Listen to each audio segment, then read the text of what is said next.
All right, welcome to Virtualization. We're going to be going into the book, Virtualization, all right, Essentials, second edition. You got a PDF in files, and I'll be going over it through it with PowerPoint or some kind of teaching method. It will have some exercises in it.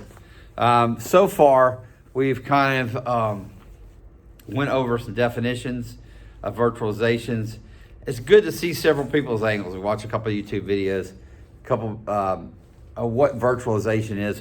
Virtualization literally is putting several servers, virtual servers, on one piece of equipment, okay? One server, one physical server. Say this is the server, right? I put my file server, my mail server, all the way on this server. So we're going to talk about in chapter 1, this is the first part of chapter 1, we're going to talk about the history of virtualizations. All right.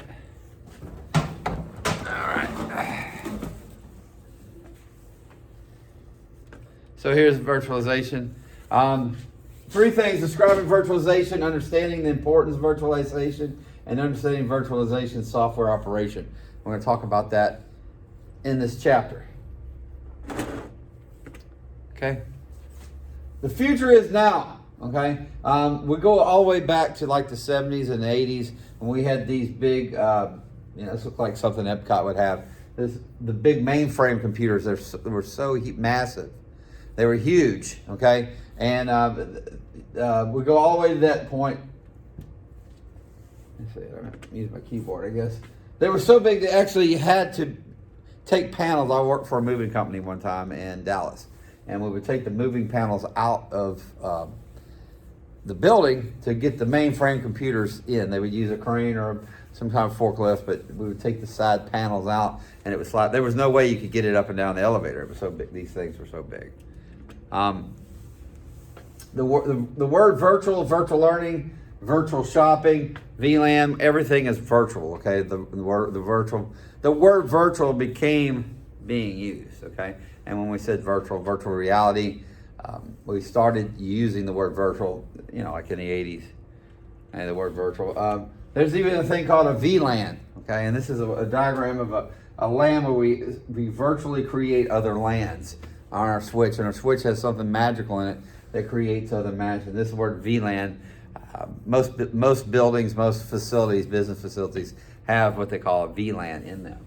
Okay, so that's a virtual LAN. So the word virtual is on the rise even now, especially since COVID.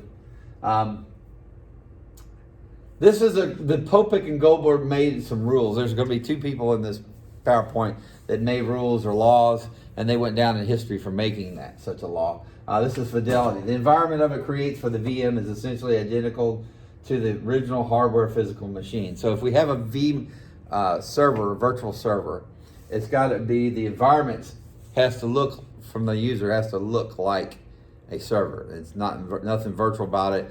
From your chair, your desk, the fidelity of a real virtual server, you really can't tell the difference if it's a virtual server or not.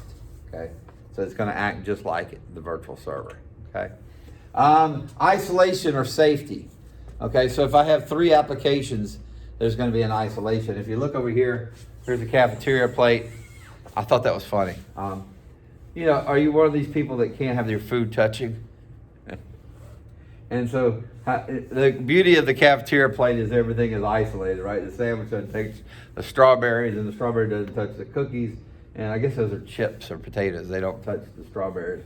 Or you have strawberry flavor. But isolation is important for the safety of VLAN technology, or VMware or V servers, virtual servers. Okay. And the other one's performance. And this is Popek and Goldberg. That there needs to be 3 properties: fidelity, separation, and safety, and performance. And so this was hard to do years ago because we didn't have that hot of performing of a computers. All right. So Microsoft Windows drive server growth. So we had this mindset that everybody was using all this software. And And so all of these servers that we were talking about ran a vendor-specific operating systems. Okay, and then it was difficult, if not impossible, for IT professionals to keep up with all those operating systems, and send them to training, and all those operating systems is almost impossible. It wasn't cost effective, which is the main reason why corporate America, if it's not cost effective, it's not going to, they have to spend extra money to train IT staff from multiple platforms. And then came Microsoft, right? Microsoft, total world domination of Microsoft. And that's this slide right here, right? World domination of Microsoft. Here's Bill Gates, right? I thought it was funny. Before Microsoft, there was Novell GroupWise. There was WordPerfect, which was before Word. And it was just as good, if not better, of a word processor than Microsoft Word. There was Lotus 1-2-3 before there was Excel. And then there was Netscape browser. Okay? And Netscape actually sued Microsoft in '98 because they incorporated the browser, Internet Explorer, in Windows 98. Okay? So we were talking about world domination. There's nothing we can do about it. Microsoft is the standard. So anyway. Often when a second program was introduced, the requirements of each program caused various types of resources. So what happened was we would build a server and we'd try to put two items on that same server, like I'm using a Microsoft server. And we came up with a new philosophy called one server, one application. In other words, every server needed its own application. For every application, if you had a payroll application, we would build a payroll server. If we needed a file server, we would build a file server. Okay? If we wanted a email server, we'd build an email server. We would not use a server for anything else but one piece of hardware at a time. And what happened? Look at that. Racks and racks and racks and racks of separate servers for separate applications. Because what happens if we try to run two things, they would interfere with each other, and one would pull too many resources from that machine. And so we ended up buying machine after machine after machine, and we had racks and racks and racks and racks of machines. Okay? And then office politics kicked in, and everybody realized, hey, this one machine, one server, one application, one server, one machine, we have to stick with that too, and we have to protect ourselves. And so then HR, payroll, admin, marketing, sales, all these departments demanded that IT provide them with one server for their one application. And they all felt like they were valuable, and they couldn't withstand the risk of someone else messing up their server. And so then we'd end up with a mess. Let me get over here. It's a total mess right here. All right. All these wires and all this, it got ridiculous. All right. A lost server, we got the uncontrolled growth even went to the fact that they got a thing called a lost server. What's a lost server? It's a server that's running in your server room that you don't really know where it is or what it's doing. Okay, you might just find a server. And so many people was doing so many work on so many servers that would end up with a lost server that no one knew what it was. Lots of times, the best thing to do would be to power it down and see who fussed. If you don't know what it is, it's maybe not the best way to do it, but sometimes you have to. All right, and so then we built these grand server rooms to house all the servers that we're buying. We're buying servers. We're having this uncontrolled growth. Companies would start out with a closet, and then they start out with a room, and then they finally found some square footage or even built another room for a data center. All right. These data centers are quite expensive and quite elaborate. Check this floor out under here. This floor is great for running wires and running the air conditioning system underneath it, blow up into the computer racks. Okay, so this is a real elaborate screen. This man's got a suction cup that he's put on the floor tile, and you can pull the floor tile up. But this is, like I said, it's a it was a big expense to have these things. All right, and so it reminded us of how much storage space we would need. This is actually a good chart. The kilobyte, the megabyte, a gigabyte. It's about 1,000 megabytes. A gigabyte is about 1,000 megabytes. And a megabyte is about 1,000 kilobytes. Remember, floppy disk will hold 1.44 megabytes. Okay. I always remember my first hard drive that I actually purchased. The first hard drive I had was 200 megabytes. That was the first one I bought. I bought a used computer in 1995, I think, and it had 200 megabyte hard drive.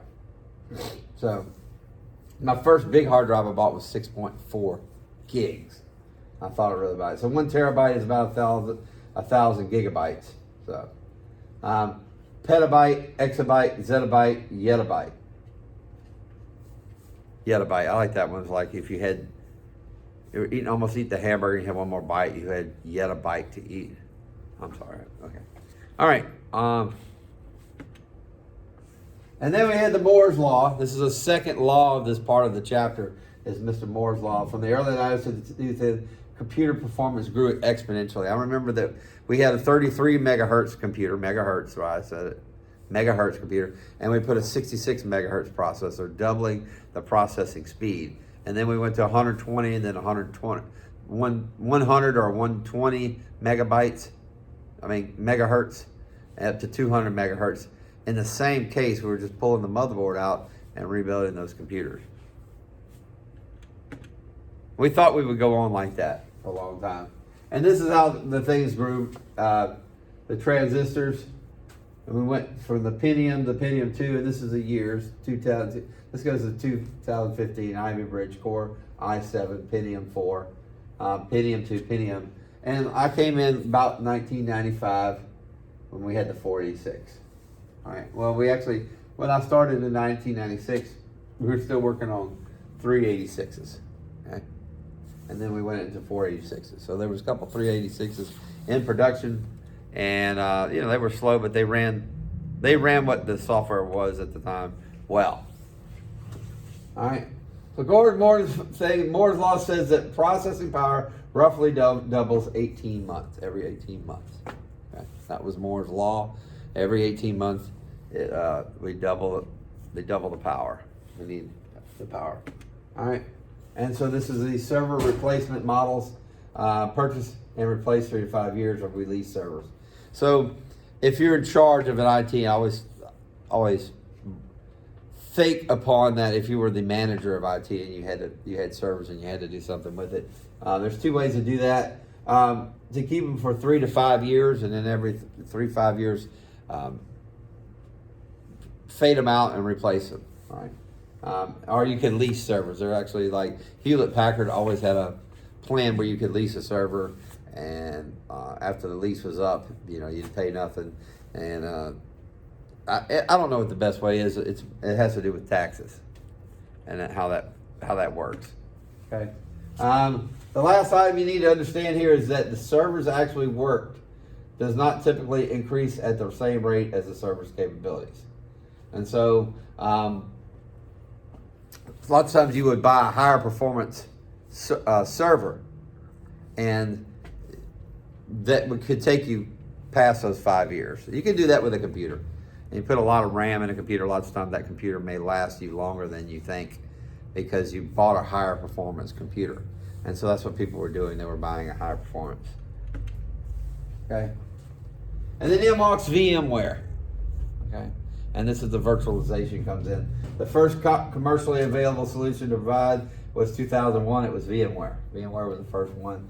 And VMware is actually installing app over the top of the operating system, and the VMware virtualization over the architecture. This is the hardware, okay? And we're actually installing like 6 different applications on our virtual servers on our application, and they keep everything separated. All right. The last item you need to understand here is that I'm sorry, I hit the wrong arrow. All right.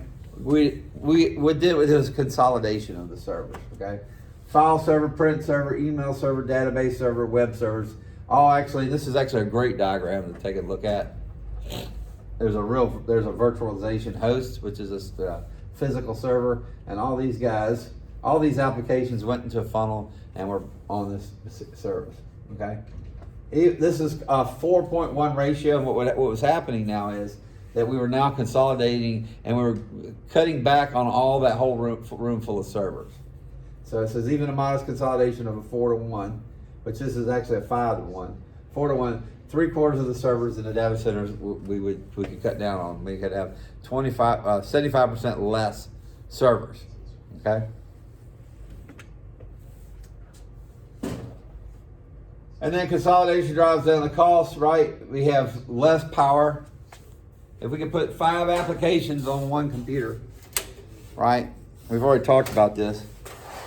We have one machine to power. We have one machine to power to heat and cool. Okay, so that air conditioning system does not have to work as hard to keep our server room cool.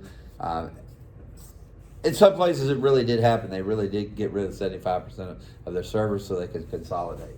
And so it says that the cost of maintaining that server is about over the 3 years of $20,000 per server.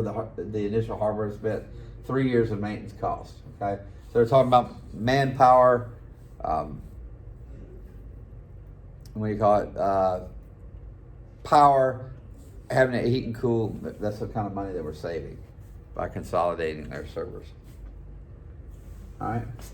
Containment. They no longer had to refresh large amounts of hardware year after year, and all the costs of managing and maintaining the server power, cooling, etc. That's just another kind of repeats what I said. All right. Virtual servers now outnumber physical servers. In 2009, more virtual servers were deployed than physical servers. They predicted that while physical servers deployment would remain relatively static over the following 5 years, virtual machine deployment would double the physical deployments at the end of that span. So people are feeling more and more comfortable with buying a really high performance server with a lot of hard drive space, and they could deploy a server, on their own using, it didn't matter.